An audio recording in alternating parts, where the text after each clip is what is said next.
Chemistry for you, C for you by Kamal. आज हम class 11th का स्ट्रक्चर ऑफ एटम डिस्कस करेंगे और ये स्ट्रक्चर ऑफ एटम का लेक्चर नंबर 1 है। तो आज का हमारा टॉपिक होगा discovery of electron, proton and the neutron. तो स्टार्ट करने से पहले मैं आपको बता दूं कि इससे पहले एटम्स के बारे में किसने बताया था? सबसे पहले एटम के बारे में डाल्टन ने बताया था। तो डाल्टन की एक थ्योरी थी, डाल्टन एटॉमिक थ्योरी, जो फेल हो गई थी इलेक्ट्रॉन, न्यूट्रॉन और प्रोटॉन के आने के बाद।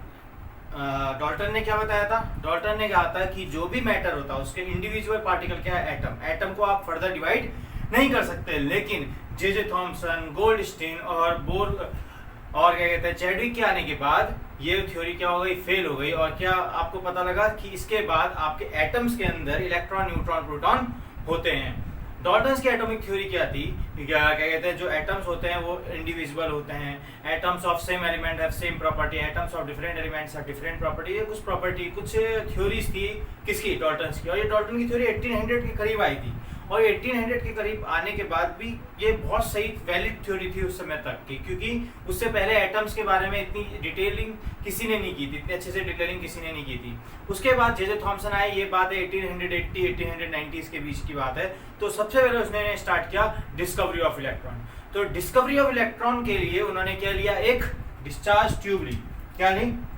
Discharge tube. इसको कहते हैं डिस्चार्ज ट्यूब। ये डिस्चार्ज ट्यूब में काम उस समय ये डिस्चार्ज ट्यूब में बहुत काम हो रहे थे। क्या कहते हैं क्रूक्स कर रहा था, सबसे ज्यादा काम किसने किया था? फैराडे ने किया था, क्रूक्स ने किया था, प्लगर ने किया था। तो ये डिस्चार्ज ट्यूब पे बहुत सारे काम हो चुके थे पहले से ही, लेकिन जो इलेक्ट्रॉन से रिलेटेड काम है वो किसने किए? थॉमसन ने किए थे। तो इसमें जो डिस्चार्ज ट्यूब है वो डिस्चार्ज ट्यूब कुछ इस तरीके से दिखती है। ये क्या है? ग्लास रॉड, ग्लास स्लैब है या ग्लास रॉड है, जिसमें आपने क्या रखा? जो 50 सेंटीमीटर की लेंथ है इसकी, और इसमें क्या रखे गए? 2 रॉड रखे गए। किसके? 2 मेटल के रॉड रखे थे। देखते हैं ये डिस्चार्ज ट्यूब इस तरीके से दिखती है। 2 मेटल के रॉड, ये 2 मेटल के रॉड, और इस तरीके से डिस्चार्ज ट्यूब है। ये डिस्चार्ज ट्यूब है और उसको कनेक्ट किया है किससे? पोटेंशियल। ये बैटरी से कनेक्ट किया है। कितना पोटेंशियल है? 1000 वोल्ट का क्या लगाया है? पोटेंशियल। और यहाँ पर क्या लगाया गया? वैक्यूम पंप लगाया है। वैक्यूम पंप का मतलब क्या है? यहाँ पर वैक्यूम पंप का यह मतलब है गैसेस को कम करना। मतलब जितनी भी गैसेस यहाँ पर होंगी, जितनी हो सकती हैं उतनी गैसेस क्या कर रही? कम करनी। तो ये क्या है आपका? यहाँ ये डिस्चार्ज ट्यूब है। डिस्चार्ज ट्यूब पे बहुत साइंटिस्ट ने वर्क किया था। थॉमसन ने किससे रिलेटेड? इलेक्ट्रॉन से रिलेटेड काम किया। तो हम उसके बारे में थोड़ा देखते हैं। तो जो क्रूक्स था, इससे पहले जो क्रूक्स साइंटिस्ट था, उसने क्या क्रूक्स जो थे उन्होंने क्या बताया था कि एट ए लो प्रेशर पे जो गैसेस होती है वो कंडक्टर की तरह बिहेव करती है। जब हमारे पास देखो, इस समय जब हमारे पास प्रेशर, इस समय जब हम देखते हैं अपने चारों तरफ देखते हैं एक प्रेशर है, ठीक है। जब यहाँ पर एक प्रेशर है तो क्या होता है? तो आपने देखा होगा कोई वायर है यहाँ पर रखी हुई, तो वो वायर से हमें करंट नहीं लगेगा। अगर मैं यहाँ पर कोई वायर रख रखी है और मैं यहाँ पर खड़ा हूँ तो मेरे को करंट नहीं लगने वाला, क्योंकि हाई प्रेशर पे जो गैस होती है वो कंडक्टर नहीं होती है। लेकिन लो प्रेशर पे क्या होती है? गैस क्या होती है? गुड कंडक्टर होती है। तो यहाँ पर जो गैसेस हैं लगभग कम होंगी, जो बची हुई हैं। तो उसके लिए पहले यहाँ पर हमने क्या की, जो थॉमसन था उसने क्या किया था? लो प्रेशर किया था, क्योंकि लो प्रेशर पे क्या होती है? जो गैसेस होती है गुड कंडक्टर होती है, ठीक है। अब इसके बाद देखा, जब थॉमसन ने ये एक्सपेरिमेंट किया, जो एक्सपेरिमेंट बहुत क्या कहते हैं साइंटिस्ट कर रहे थे, उसमें थॉमसन ने एक एक्सपेरिमेंट, थॉमसन भी इसी पे एक्सपेरिमेंट कर रहा होगा। तो थॉमसन ने एक्सपेरिमेंट किया तो क्या मिला उसे? उसने इसी तरीके से था, तो उसने यहाँ पर वोल्टेज अप्लाई करी। कितने से? 1000 वोल्ट की वोल्टेज अप्लाई करी। और जब वोल्टेज अप्लाई करी और उसने क्या किया? इस साइड जो ये रॉड है, इस रॉड का नाम दिया कैथोड, पहली बात तो, और इस रॉड का नाम दिया एनोड। ये इसका नाम क्या दिया? कैथोड, और इसका नाम क्या दिया? एनोड, ठीक है। ये मेटल रॉड का नाम कैथोड और ये मेटल रॉड का नाम एनोड। जब उसने 1000 वोल्ट की पोटेंशियल अप्लाई किया या वोल्टेज दी, तो देखा कि कोई चीज यहां से यहां तक यहां जा रही है, मतलब कोई चीज एनोड, कैथोड से एनोड में जा रही है। और अब आपको कैसे पता लगेगा कि कोई चीज कैथोड से एनोड जा रही होगी? तो सिंपली अगर हम कहें कि कैसे पता लगा होगा, बात ये भी सिंपल सी है। तो क्या किया उसने? एनोड की साइड फ्लोरोसेंट स्क्रीन रखी। फ्लोरोसेंट स्क्रीन क्या होती है? कोई भी लाइट उस पर अगर पड़ती है तो वो चमकती है स्क्रीन। तो जिंक सल्फाइड नॉर्मली क्या होती है? फ्लोरोसेंट स्क्रीन होती है। तो जिंक सल्फाइड की स्क्रीन यहाँ पर उसने क्या करी? कोटिंग कर दी जिंक सल्फाइड की। किस साइड? इस साइड, एनोड की साइड। उसने देखा कि एनोड की साइड जब उसने जिंक सल्फाइड की कोटिंग की, मतलब फ्लोरोसेंट स्क्रीन रखा, तो उसको एक चमक दिखी। उस चमक से पता लगा कि कोई चीज एनोड से, कहां से, एनोड से कैथोड की तरफ जा रही है। मतलब किसकी तरफ, एनोड से कैथोड की तरफ। और वो हाईली फास्ट वे में जा रही थी, हाईली क्या कहते हैं, कह सकते हैं वेलोसिटी में थी। तो उसको उसने क्या कहा, कुछ रेज कहां से कहां जा रही हैं, एनोड की तरफ जा रही हैं। क्योंकि वो कैथोड से एनोड जा रही थी, क्योंकि वो कैथोड से एनोड जा रही थी, तो उन रेज का नाम उसने क्या कहा, कैथोड रेज। इंटरेस्टिंग बात यह है कि इस कैथोड रेज की ही पढ़ाई करते, की प्रॉपर्टीज को समझते समझते उसको एक सब एटॉमिक पार्टिकल्स के बारे में पता लगा। सब एटॉमिक पार्टिकल्स क्या, जो एटम्स के अंदर होते हैं, ठीक है, जो इलेक्ट्रॉन, न्यूट्रॉन, प्रोटॉन है, वो एक सब एटॉमिक पार्टिकल्स है या फंडामेंटल पार्टिकल्स कह सकते हैं। तो जब वो एक्सपेरिमेंट कर रहा था तो कैथोड रेज उसको मिली। कैथोड रेज कैसे पता लगा, क्योंकि एनोड में क्या हो रहा था, एक चमक आ रही थी, और वो जो चमक थी वो किसके वजह से आ रही थी, कि कोई चीज एनोड से, कैथोड से एनोड की तरफ जा रही थी। क्योंकि कैथोड से एनोड की तरफ कुछ रेज जा रही थी, तो उसका नाम उसने क्या रखा, कैथोड रेज। अब जो कैथोड रेज है, तो थॉमसन ने उसके बाद कैथोड रेज की क्या पढ़नी कोशिश शुरू करी, प्रॉपर्टीज पढ़नी शुरू करी। जब उसने कैथोड रेज की प्रॉपर्टीज पढ़नी शुरू करी, तो उसने कहा कि जो कैथोड रेज है वो स्ट्रेट लाइन में ट्रेवल करती है।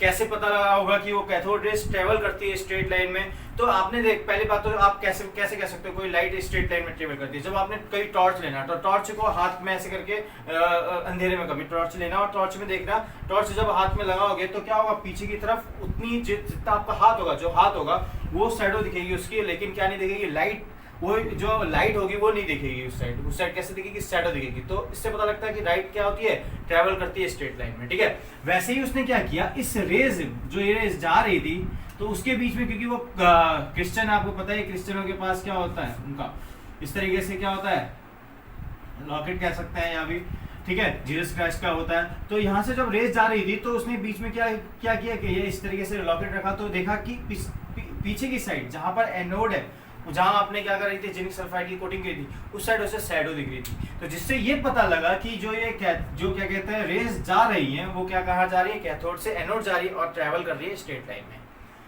दूसरी प्रॉपर्टी है, ये विजिबल नहीं थी। सिंपली ये लाइट जो हम देख रहे हैं ये विजिबल नहीं है। जो लाइट है जो यहाँ से कैथोड से एनोड की तरफ जा रही है वो इनविजिबल रेस थी। और इनविजिबल रेस को कैसे देख सकते हो, ऑब्वियस बात है, हमने यहाँ पर क्या लगाया था, क्या थॉमसन ने क्या लगाया था, यहाँ फ्लोरेसेंट स्क्रीन लगाई थी। तो फ्लोरेसेंट स्क्रीन जो उसने लगाई थी, उस वजह से उसको क्या दिखा, यहाँ पर चमक दिखी, जिस वजह से उसे पता लगा कि यहाँ पर कोई रेस है। अगर फ्लोरेसेंट स्क्रीन नहीं होती तो उसे पता नहीं लगता, ठीक है। उसके बाद produce mechanical effect. Mechanical effect का मतलब क्या हुआ, मैकेनिकल इफेक्ट में क्या हुआ, आपने क्या कहते हैं देखा होगा, कुछ बच्चों को कुछ पिक्चर भी होती है जिसमें देखा होगा आपने, क्या कहते हैं, एक था विलन में, क्या कहते हैं, जो श्रद्धा कपूर होती है, वो लेके घूमती है, क्या कहते हैं, जो पंखे वाला एक होता है, क्या नाम है उसका, पंखा वाला होता है, तो उसको भागती है तो क्या होता है, वो घूमता है। तो वैसे ही पैडल उसने क्या किया था, यहाँ पर इस तरीके से पैडल रखा था। तो पैडल क्या हो रहा था, ये क्या हो रहा था, क्योंकि हवा में क्या है, मटेरियल है या मास है, वहां पर जो मूव कर रही है, तो क्या हो रहा है, उस वजह से पैडल क्या कर रहा था, मूव कर रहा है। वैसे ही यहाँ भी क्या हो रहा था, ये जो पैडल है, पैडल इस रेस की वजह से क्या हो रहा था, मूव कर रहा था। तो इसका मतलब इसके पास कोई मैकेनिकल इफेक्ट है। प्रोड्यूस हीटिंग इफेक्ट मतलब कोई मेटल की फॉइल रखी उसने, और मेटल की फॉइल जब रखी तो मेटल की जो फॉइल है वो क्या हो रही थी, हीट अप हो रही थी। तो मींस कि ये क्या कर रहे थे, प्रोड्यूस क्या कर रहा था, हीटिंग इफेक्ट कर रहा था। प्रोड्यूस एक्सरेज प्रोड्यूस कर रही थी ये रेस, ठीक है। अब बहुत इंपॉर्टेंट पार्ट है, in the presence of electric field and magnetic field. Magnetic field और इलेक्ट्रिक फील्ड में जो ये रेज है वो क्या कर रही थी, वो डिफ्लेक्ट हो रही थी, वो क्या कर रही थी, मूव कर रही थी। मैंने अगर यहाँ पर देखो, जैसे यहाँ पर पॉजिटिव और यहाँ पर नेगेटिव लगाता हूं, तो जो रेज आ रही थी तो वो डिफ्लेक्ट कर रही थी। अगर मैं पॉजिटिव नेगेटिव लगाता हूँ या नॉर्थ पोल साउथ पोल लगाया, तो वो इस तरीके से डिफ्लेक्ट कर रही थी जैसे एक नेगेटिवली चार्ज पार्टिकल डिफ्लेक्ट करता है। मींस अगर इलेक्ट्रिक फील्ड में उसको रखा है, अगर उस रेस को मैंने उस कोई भी चार्ज पार्टिकल को अगर मैं इलेक्ट्रिक फील्ड में रखता हूँ प्लस और निगेटिव के बीच में, तो अगर निगेटिवली चार्ज पार्टिकल है तो किसकी तरफ अट्रैक्ट होगी, पॉजिटिव की तरफ अट्रैक्ट होगी। वैसा ही कुछ किसके संग हो रहा था, जब हम इलेक्ट्रिक फील्ड और जब थॉमसन इलेक्ट्रिक फील्ड और मैग्नेटिक फील्ड क्या कर रहा होगा, अप्लाई कर रहा होगा, तो जो रेज है वो किस तरह मूव कर रही थी, या तो बिल्कुल और बिल्कुल उसी की तरह बिहेव कर रही थी जैसे एक निगेटिवली चार्ज पार्टिकल करता है। और ये निगेटिवली, इसका मतलब इससे समझ में आ रहा है कि वो जो कैथोड रेज है उसमें क्या है, एक निगेटिवली चार्ज पार्टिकल है, और उस निगेटिवली चार्ज पार्टिकल को क्या नाम दिया गया, इलेक्ट्रॉन नाम दिया गया। क्या नाम दिया गया, इलेक्ट्रॉन। तो उस निगेटिवली चार्ज पार्टिकल का नाम क्या था, इलेक्ट्रॉन। और इलेक्ट्रॉन जो हमारा डिस्कवर हुआ इसी कैथोड रेज की क्या है, प्रॉपर्टीज से ही डिस्कवरी हुई है, किसकी, इलेक्ट्रॉन की। ठीक है, अब ये जो निगेटिवली चार्ज पार्टिकल हमने क्या कहा, इलेक्ट्रॉन किया। अब इंपॉर्टेंट बात है इसका origin.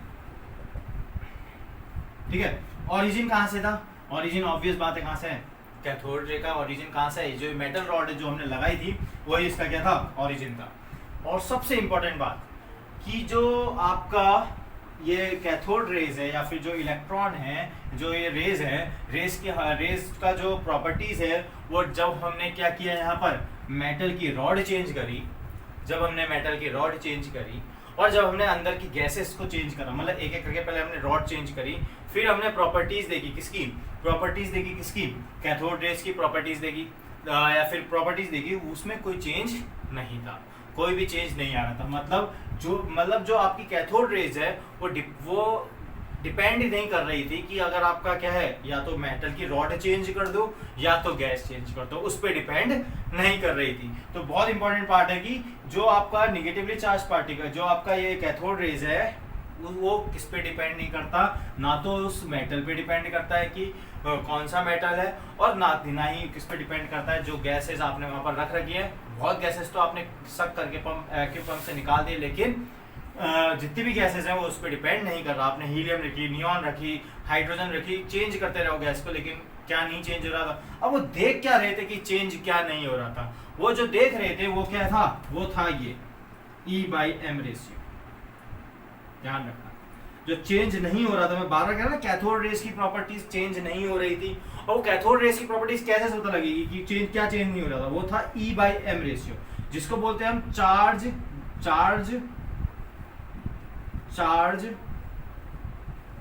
By mass ratio.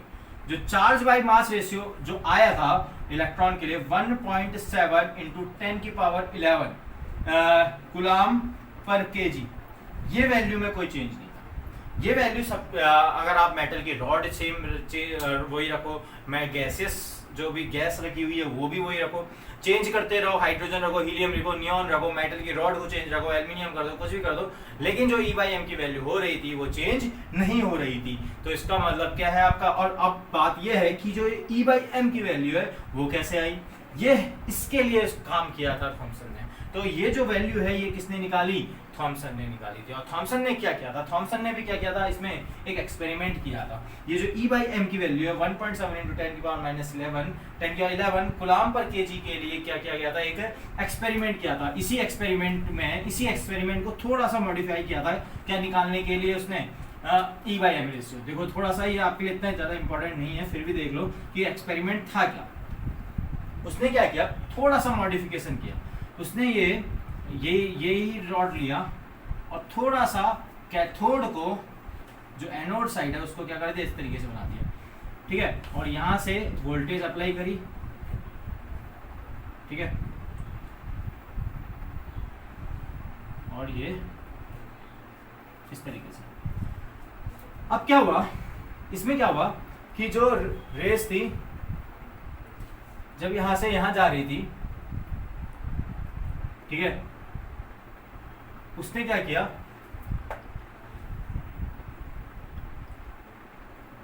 Electric field लगाया। पहले क्या करा, उसने इस तरीके से कैथोड बना दिया, तब उसने क्या लगाया, इलेक्ट्रिक फील्ड लगाया।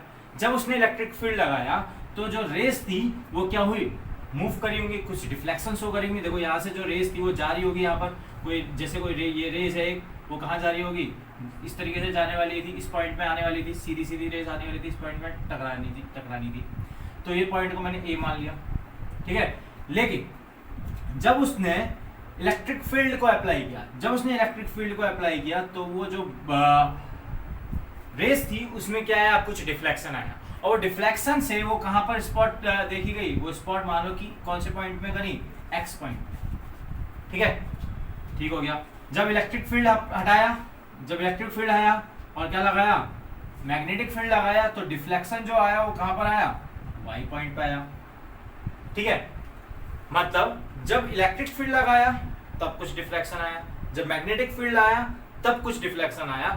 तो उसने फिर क्या किया, कहां पर होना था, ए पे, उसने इलेक्ट्रिक फील्ड और मैग्नेटिक फील्ड को इस तरीके से बैलेंस किया कि मतलब उसने क्या किया, इलेक्ट्रिक फील्ड और मैग्नेटिक फील्ड एक संग लगाए और इस तरीके से बैलेंस किया कि जो ये रेज है वो इन अनडिफ्लेक्टेड है, मतलब डिफ्लेक्ट ना हो। और उस कंडीशन में था फिर उसके बाद वो कि वो क्या कर सके, वो कैलकुलेट कर सके कौन सी वैल्यू, E/m।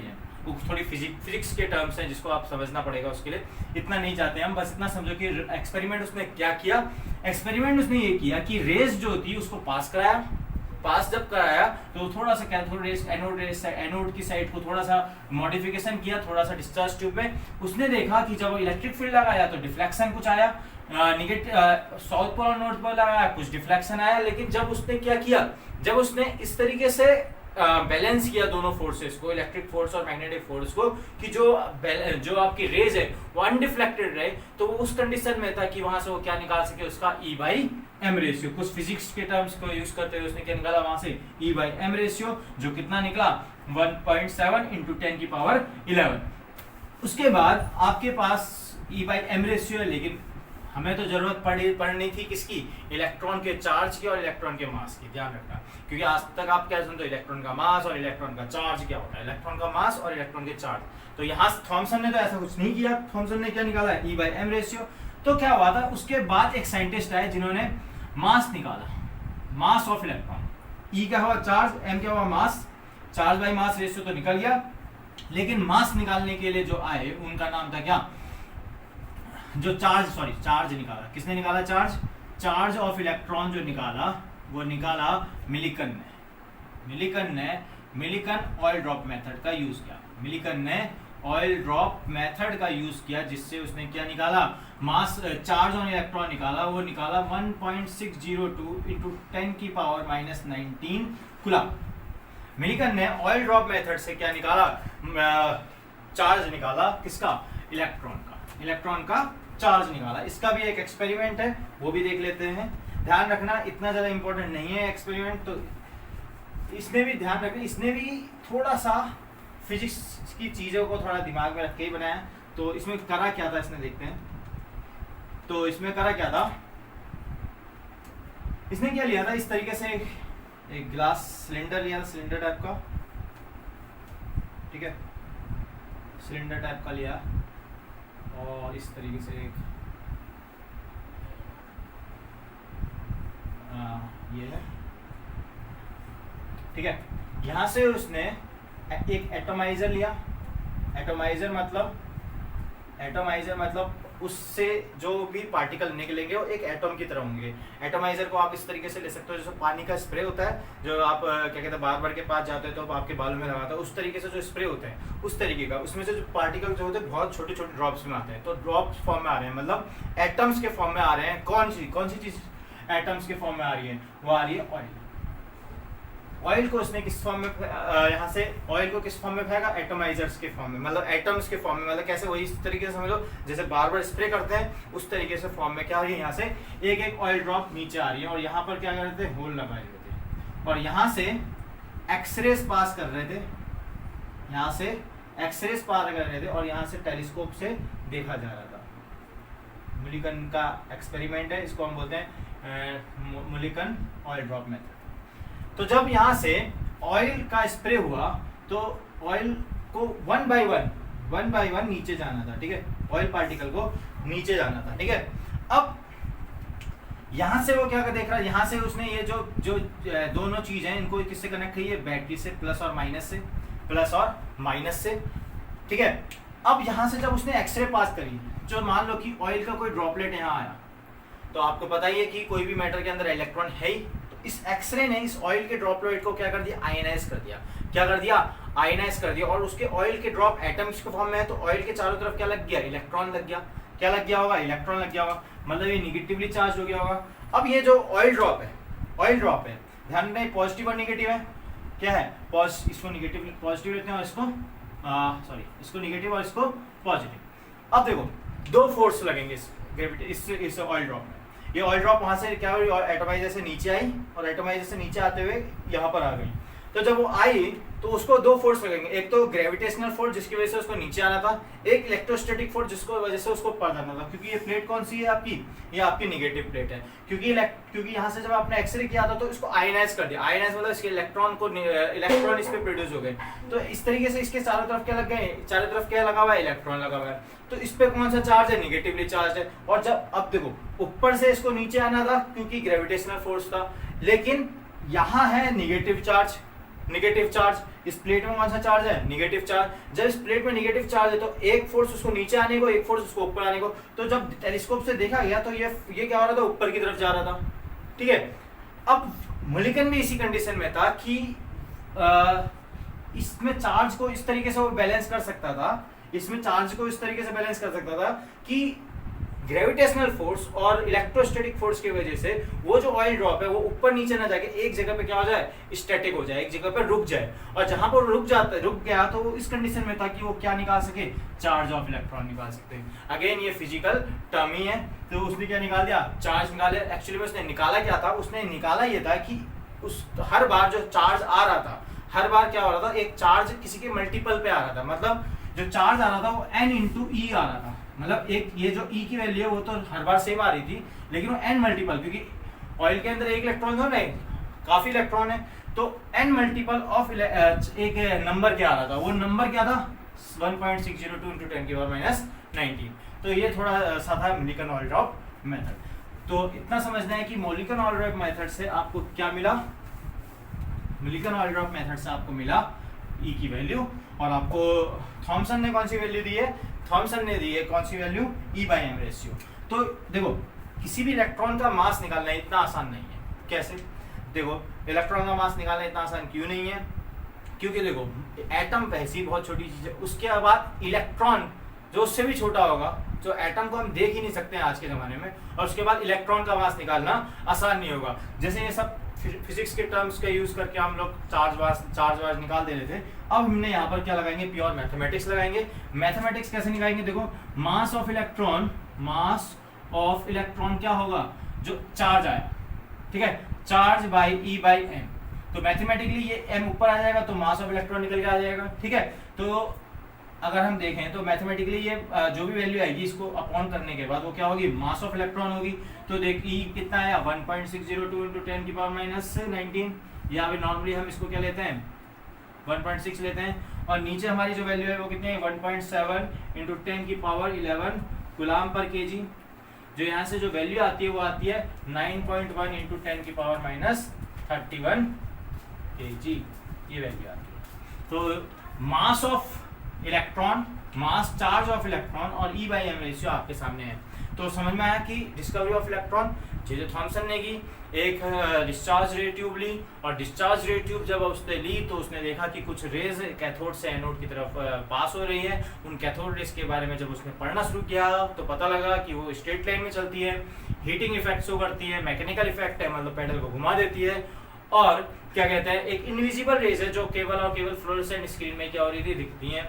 और क्या थी, और क्या कहते हैं उसमें जो निगेटिवली, उसमें जो वो जो कैथोड रेज है वो बिल्कुल और बिल्कुल किसकी तरह बिहेव कर रही थी, बिल्कुल और बिल्कुल उसकी तरह बिहेव जैसे निगेटिव चार्ज पार्टिकल करता है। कब, जब इलेक्ट्रिक फील्ड और मैग्नेटिक फील्ड हम अप्लाई कर रहे थे। उसके बाद थॉमसन ने E/m रेशियो दिया, एक्सपेरिमेंट हमने देख लिया, ये वैल्यू है 1.7 इंटू 10 की पावर 11 केजी गुलाम पर KG. Mass of charge electron किसने निकाला, मिलिकन के ऑयल ड्रॉप मेथड से मिल गया। फिर हमारे पास जो मास ऑफ इलेक्ट्रॉन है वो कितना आया 9.1 इंटू 10 की power minus 31। Discovery of electron के बाद बात थी डिस्कवरी ऑफ प्रोटॉन की, बारी थी डिस्कवरी ऑफ प्रोटॉन की, क्योंकि कैथोड रे ट्यूब के एक्सपेरिमेंट बहुत फेमस थे उस समय के लिए। तो एक और साइंटिस्ट थे गोल्डस्टीन। तो गोल्डस्टीन भी सोच रहे होंगे कि थॉमसन ने कैसे इलेक्ट्रॉन की डिस्कवरी करी, तो वो कुछ प्रॉपर्टीज के बारे में पढ़ रहे होंगे। तो उन्होंने क्या देखा, उन्होंने क्या किया, उन्होंने कुछ अलग तरीके से सोचा। उन्होंने कहा ठीक है, कोई चीज कैथोड से एनोड जा रही है तो देखते हैं कि इधर से इधर कुछ हो सकता है क्या।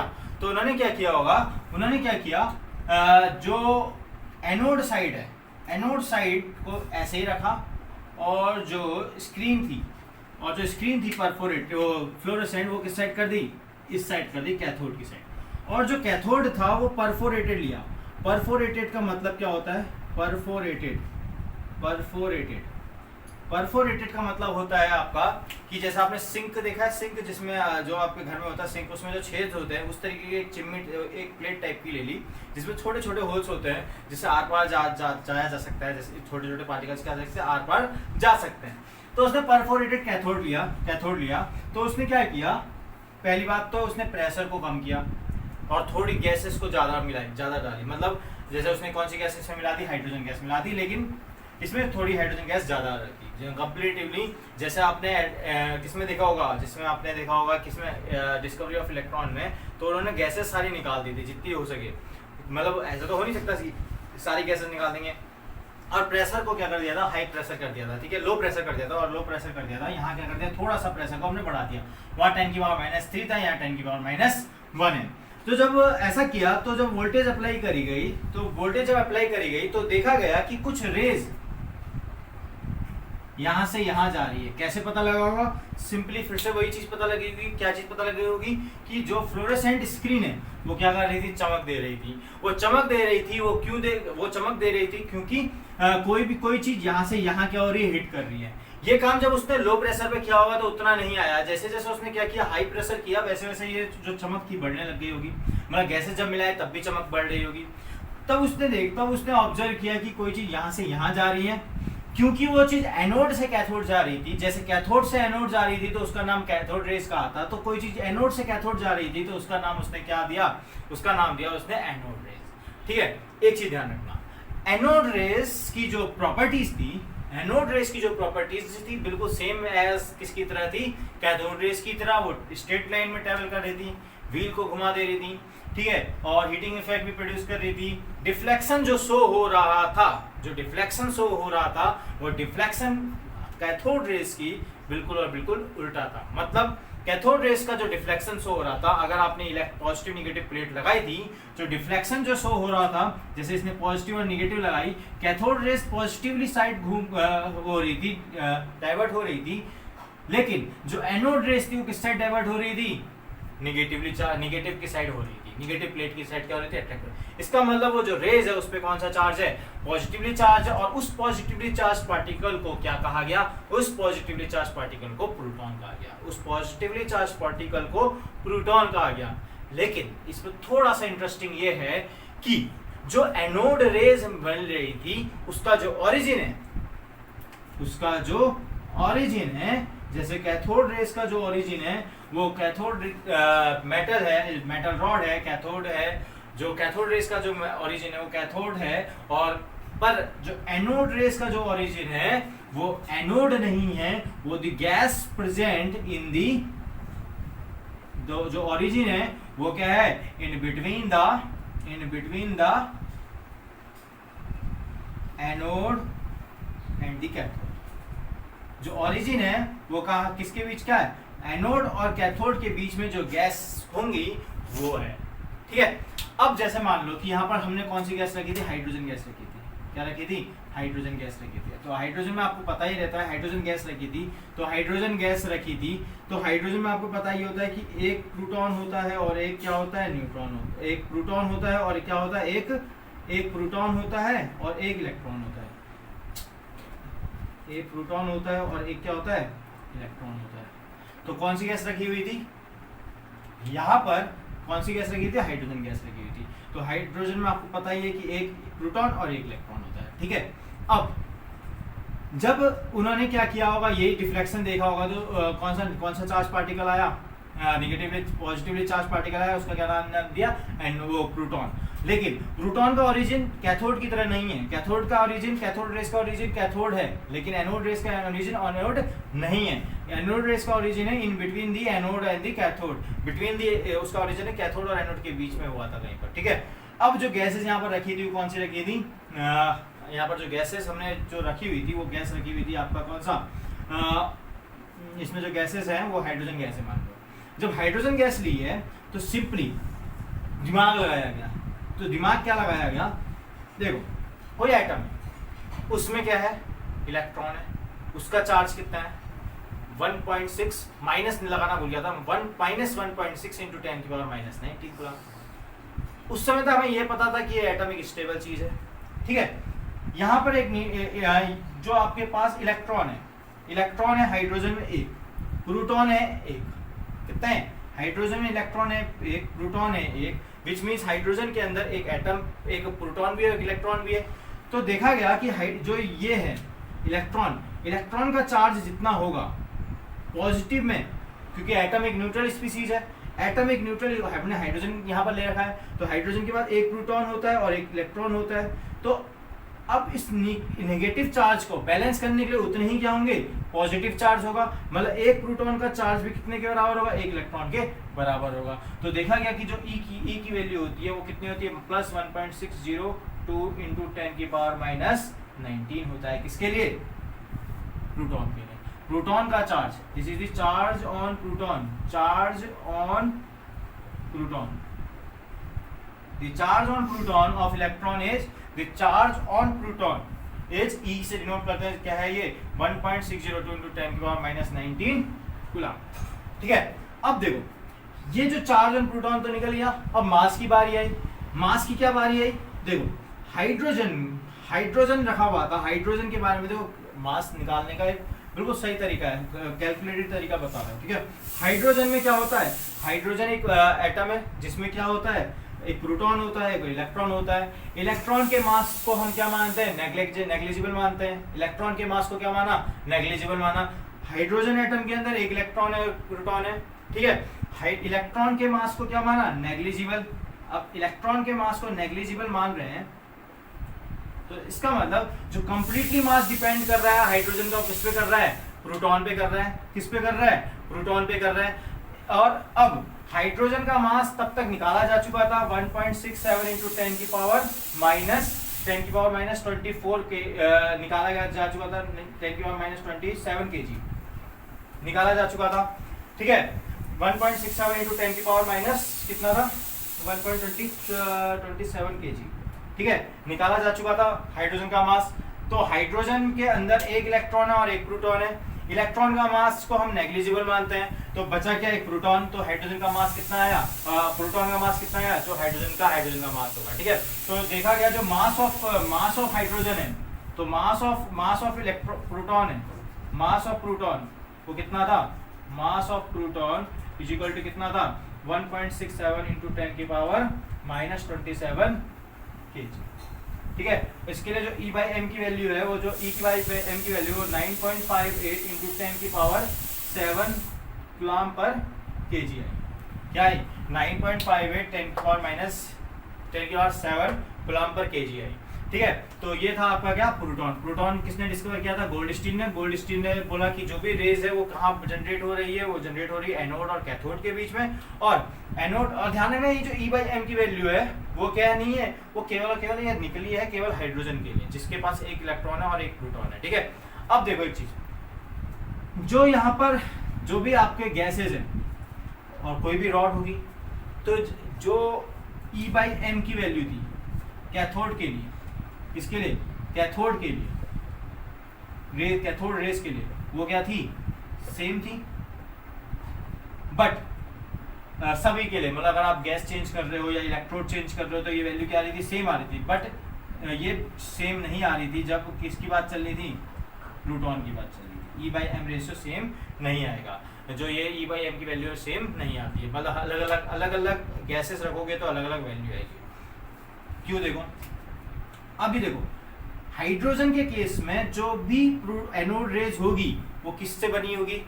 वो बनी होगी किससे? प्रोटॉन से, क्योंकि उसमें क्या होता है? एक इलेक्ट्रॉन और एक प्रोटॉन होता है। लेकिन अगर समझो कोई और गैसेज है जैसे आयंस, कोई गैसेज है जैसे हीलियम, नियॉन, आर्गन टाइप की कोई गैसेज है, तो उनके अंदर बहुत सारे क्या होते हैं, बहुत सारे प्रोटॉन्स होते हैं। तो जैसे अगर मेरे पास कोई नियॉन गैस है तो क्या है, प्रोटॉन है और इलेक्ट्रॉन है, ठीक है, प्रोटॉन है और इलेक्ट्रॉन है। मतलब क्या है, जो भी आपके पास होगा पार्टिकल होगा उसमें इलेक्ट्रॉन होंगे। अब जो कैथोड रेज यहाँ से जो जा रही होगी वो क्या करेगी, इसको क्या कर लेगी, आयनाइज कर देगी। और जब इसको आयनाइज कर देगी तो इलेक्ट्रॉन तो यहाँ चले जाएंगे, तो प्रोटॉन नहीं जाएंगे, ध्यान रखना, यहाँ क्या जाएंगे, आयंस जाएंगे। जैसे Ni होगा तो Ni से एक इलेक्ट्रॉन अगर बाई चांस निकलता है तो क्या बनेगा, ये। तो जो ये आयंस होंगे वो मूव कर रहे होंगे।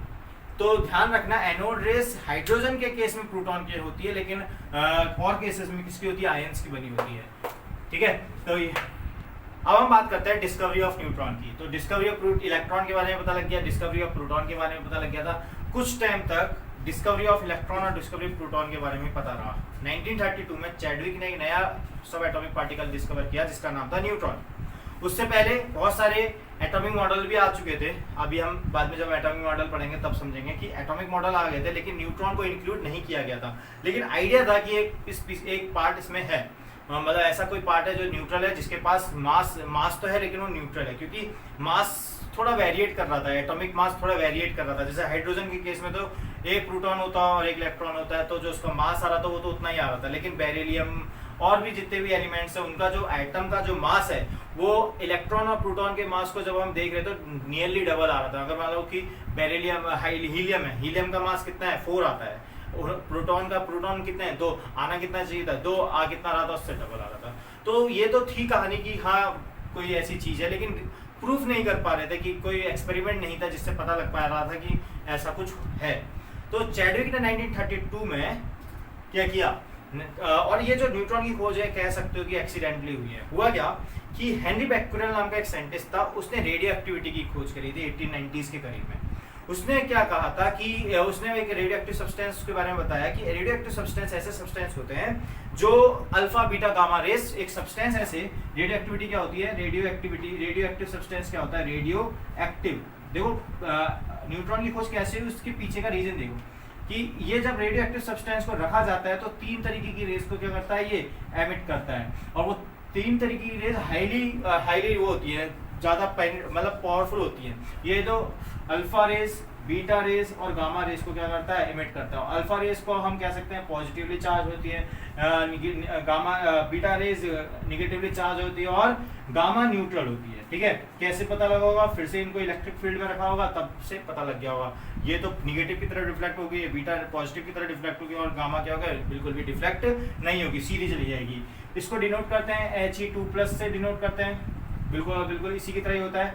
4 इसका मास होता है, ठीक है, 4 और तब 2 पॉजिटिव इस पे चार्ज होता है। इसका इलेक्ट्रॉन की तरह चार्ज होता है, इसको इलेक्ट्रॉन से रिप्रेजेंट करते हैं। हीलियम को अल्फा को हीलियम की तरह रिप्रेजेंट करते हैं, ठीक है। इसमें सबसे जो पावरफुल रेज है वो कौन सी रेज है, अल्फा रेज है। तो आपने भी नाम सुना होगा मैडम क्यूरी को, जो फर्स्ट वुमेन है जिसको क्या मिला था, नोबेल प्राइज मिला था, ठीक है। तो वो भी रेडियो एक्टिव सब्सटेंस के संग बहुत काम करती थी, तो उसको कैंसर हो गया क्योंकि रेडियो एक्टिव सब्सटेंस के संग बहुत काम करती थी, उसे ब्लड कैंसर हुआ था। विच मीन्स जो रेज यहाँ से निकल रही थी उन्हें उस समय पता भी नहीं होगा कि उस समय पता ही नहीं लगा होगा कि रेडियो एक्टिव सब्सटेंस से ऐसी रेज निकलती है जो हमारे शरीर के लिए क्या है, हार्मफुल है। जब भी देखा होगा एक्सरे जब हम करते हैं जो फोटोस्टेट कराने जाते हैं, तो जब एक्सरे करते हैं तो देखा होगा कि जो प्रकाश वो रखे रहते हैं, वरना तो फोटोस्टेट तो ऐसे भी कर सकते हैं बिना उसका यूज करे। और जहाँ एक्सरे करने जाते हैं हम, जब हड्डी टूट जाती है तो जो करने वाला होता है वो क्या होता है, साइड हो जाता है। तो ये जो रेज होती है हमारे लिए इतनी हार्मफुल होती हैं। अब ये जो रेज है अल्फा रेज, अब लेकिन काम तो करना था साइंटिस्ट को, इन अल्फा रेज में, बीटा रेज में, रेडियो एक्टिव सब्सटेंस के साथ काम तो करना था। अब उससे बचने के लिए क्या किया है, उससे बचने का एक ही तरीका है, क्या बनाया जाए, एक शील्ड बनाई जाए। ऐसी शील्ड जो उस गामा रेज को क्या कर सके, रोक दे, उस गामा रेज को मतलब हमें प्रॉब्लमेटिक ना करे। तो इस काम के लिए कौन आया, चैडविक ने इसके लिए आगे बढ़ा। उसने कहा कि चलो मैं सोचता हूँ कि अल्फा रेस अगर हम काम कर रहे हैं रेडियो एक्टिव सब्सटेंस में तो एक ऐसा शील्ड बना दे कि जिससे अल्फा रेस हमारे बॉडी पे ना जाए। तो उसने क्या किया, अलग अलग मेटल्स लिए, अलग अलग मेटल्स पे रेडियो एक्टिव सब्सटेंस को वो कर रहा था वो। तो ऐसे ही उसने एक रेडियो एक्टिव सब्सटेंस पोलोनियम लिया, या फिर कह सकते हो और भी कोई कह सकते हो पोलोनियम रेडियो एक्टिव सब्सटेंस या रेडियम कह सकते हो लिया। तो जब उसने पास कराया किससे, अल्फा रेज पास कराई, एक एटम है बेरिलियम, किस पे, बेरिलियम, बहुत सारे लिए हम यहाँ पर जो आपकी बुक में है वो बेरिलियम है। तो बेरिलियम पे उसने जब पास कराया तो उसने देखा कि एक पार्टिकल किससे, इस बेरिलियम से निकल रहा है और वो अल्फा नहीं है, वो निकल कहां से रहा है, बेरिलियम से, और बेरिलियम से निकल रहा है वो अल्फा पार्टिकल नहीं है, क्योंकि अल्फा पार्टिकल इसने क्या कर लिया, एब्जॉर्ब कर लिया। उस अल्फा पार्टिकल ने क्या करा है, उस अल्फा पार्टिकल ने एक पार्टिकल किससे, बेरिलियम से निकाला है, जिसका मास तो है, मास है, बट वो न्यूट्रल है, क्या है, न्यूट्रल है। तो इससे ये पता लगा कि एटम के अंदर एक ऐसा पार्ट भी है इसका मतलब वो बेरिलियम से निकला ना, बेरिलियम की मेटल से निकला है, तो बेरिलियम में क्या इलेक्ट्रॉन न्यूट्रॉन प्रोटॉन तो हमें पता लग गए, तो यहाँ से वो इलेक्ट्रॉन न्यूट्रॉन प्रोटॉन भी लगेंगे, लेकिन उनमें देखा होगा कि क्या कर रहे हैं, वो डिफ्लेक्ट कर रहे हैं। लेकिन एक ऐसी रेज भी निकली, ऐसा पार्टिकल भी निकला जिसको ऑब्जर्व किया गया कि वो क्या नहीं है, वो डेविएट नहीं हो रहा है, ना तो उस पर कोई चार्ज नहीं है। तो वहां से कंक्लूड किया गया कि एटम के अंदर एक पार्टिकल भी है जो क्या है, न्यूट्रल है, और उस न्यूट्रल पार्टिकल का जो मास ऑफ उस पार्टिकल का, वो जो न्यूट्रल पार्टिकल उसका नाम क्या दिया गया, न्यूट्रॉन।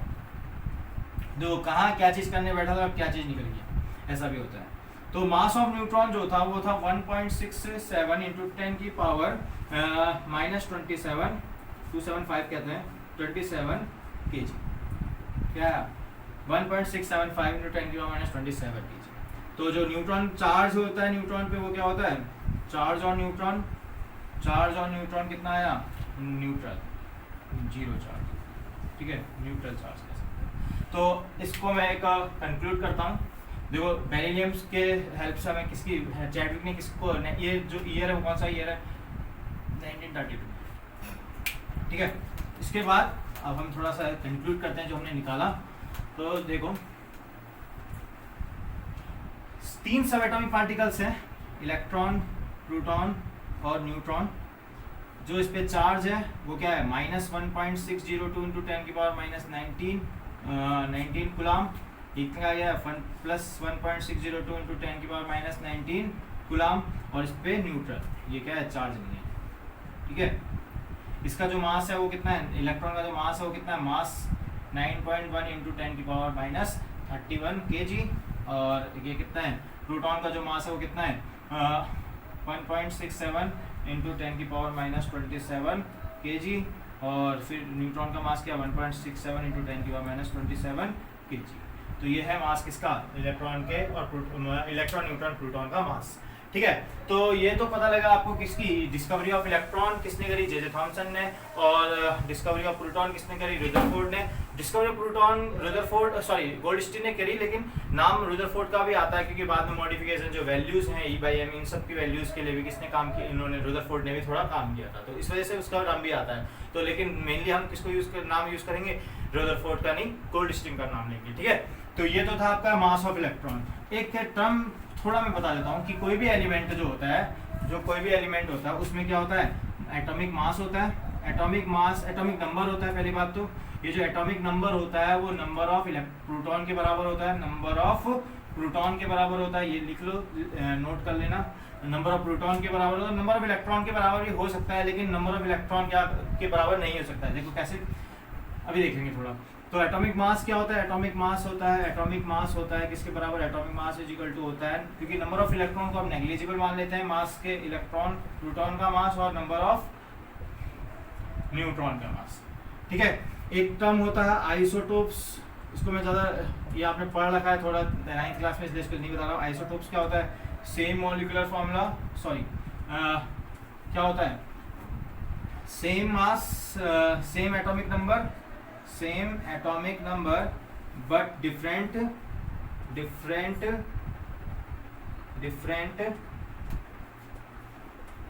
एटॉमिक मास, ठीक है।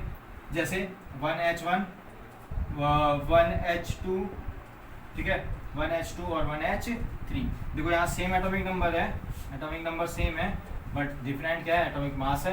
रिप्रेजेंट करने का तरीका क्या होता है, यहाँ एटॉमिक नंबर लिखते हैं, और यहाँ पर एटॉमिक मास देते हैं।